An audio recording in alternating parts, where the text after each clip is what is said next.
और सीएफओ भरत मदान जी हैं हमारे साथ। तीसरी तिमाही में कंपनी की आय और मुनाफे में 11% से ज़्यादा की ग्रोथ देखने को मिली है। एबिटा देखें तो 30% से ज़्यादा बढ़ा, 434 करोड़ का आंकड़ा यहाँ पर देखने को मिला।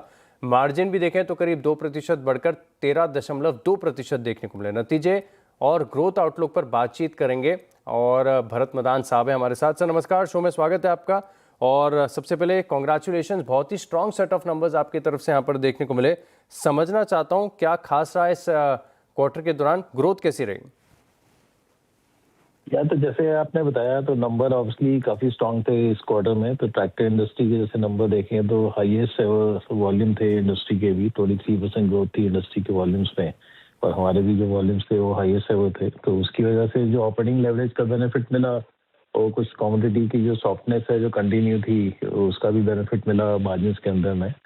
इन एडिशन हमारा कंस्ट्रक्शन इक्विपमेंट बिजनेस है, उसमें भी थोड़ा मार्जिन एक्सपेंशन हुआ। तो जो लास्ट ईयर हमारा काफ़ी एमिशन नॉर्म चेंजेस के रहते काफ़ी बल्क बाइंग थी, जो प्री बाइंग हुई थी उसका थोड़ा इम्पेक्ट था।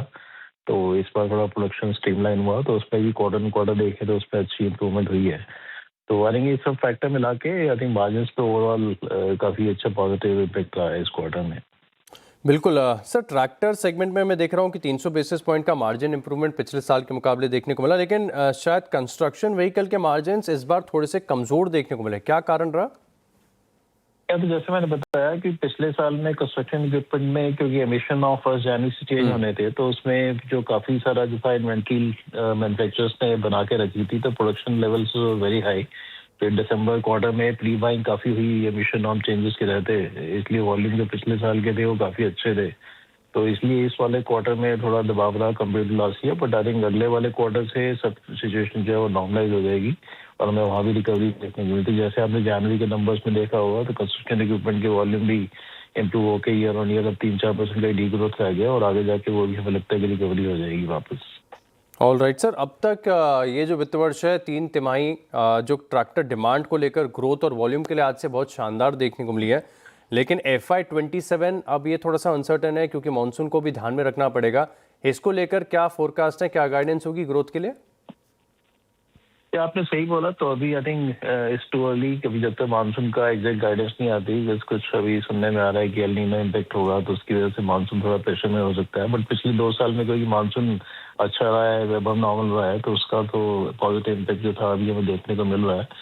तो लास्ट ईयर जीएसटी चेंजेस भी जो हुए वो सितंबर से हुए, तो अभी लगता है हमें जो जून जुलाई तक तो नंबर, अगस्त तक इस साल अगले साल भी ग्रोथ मोमेंटम कंटिन्यू रहेगा। इवन तो सेम पेस नहीं होगी जो अभी हमने जीएसटी चेंजेस के बाद देखी, बट फिर भी हमें उम्मीद है कि डबल डिजिट ग्रोथ रहेगी। बट सितंबर ऑनवर्ड्स जब बेस काफ़ी हाई है उसके बाद थोड़ा इंडस्ट्री में इम्पैक्ट आ सकता है और मे बी वॉल्यूम फ्लैटिश और लो भी हो सकते हैं। But obviously it will depend कि कैसे मानसून आगे गाइडेंस आती है और कैसे उसका इम्पैक्ट रहता है डिस्ट्रीब्यूशन। बिल्कुल सर, कुबोटा के साथ मिलकर एक कंपनी को बड़ा फ़ायदा यहाँ पर देखने को मिला, लेकिन मैं देख रहा था कि कंपनी कंपोनेंट्स को काफ़ी हद तक इंपोर्ट करती है। कुछ प्लान्स हैं इसकी डिपेंडेंस कम करने के लिए, भारत से कंपोनेंट ज़्यादा सोर्स करने के लिए, मैन्युफैक्चरिंग करने के लिए, और अगर है तो इसका आगे जाके मार्जिन्स पर क्या इम्पैक्ट होगा? यह तो हमारा प्लान है कि जो कुबोटा ब्रांड में भी हम सेल कर रहे हैं, तो उसमें अभी काफ़ी प्रोडक्ट्स जो है वो बाहर से आ रहे थे, तो उनको धीरे धीरे लोकलाइज करके लोकल प्लेटफॉर्म पे लेके आएंगे। तो आई थिंक अगले 1-2 साल में आप देखेंगे उसमें काफ़ी मूवमेंट रहेगी। तो एक बार जब लोकलाइजेशन हो जाएगा देन उसके बाद जो मार्जिन होंगे उस ब्रांड में भी वो उसी के बराबर होंगे जो हमारे दूसरे पोर्टफोलियो में, लोकल पोर्टफोलियो में, हिस्टोरिकल पोर्टफोलियो में होते थे।